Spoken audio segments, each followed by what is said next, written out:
Salutations curieux.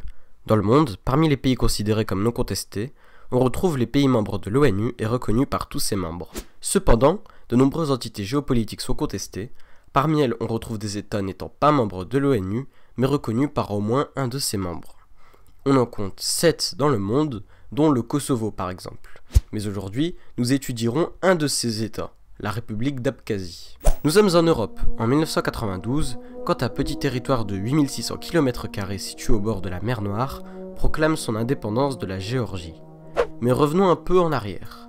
À la fin des années 80, l'Union soviétique commence à se désintégrer.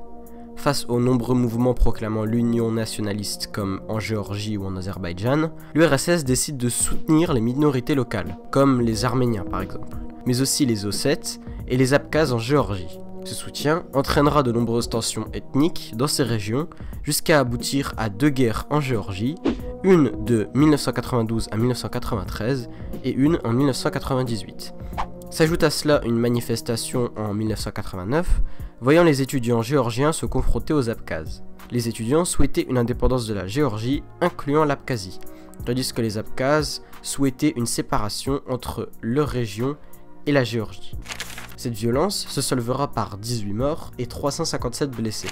Comme dit précédemment, l'Abkhazie est reconnue par 8 États: la Russie, le Nicaragua, le Venezuela, la Syrie et la République de Nauru, tous les 5 membres de l'ONU, mais aussi par 3 États n'étant même pas reconnus par l'ONU: la République du Haut-Karabakh, l'Ossétie du Sud et la Transnistrie.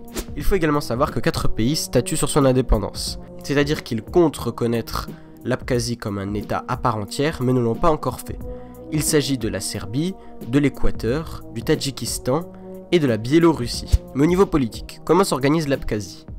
Il s'agit d'une république présidentielle, avec un système multiparti, dans lequel le président est à la fois chef de l'État et chef du gouvernement. Le tourisme en Abkhazie est une pièce maîtresse de la relance économique du pays.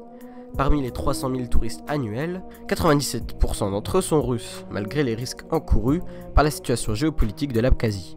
On voit, à travers l'exemple de l'Abkhazie, que certains territoires sont fortement contestés, et ce, même en Europe.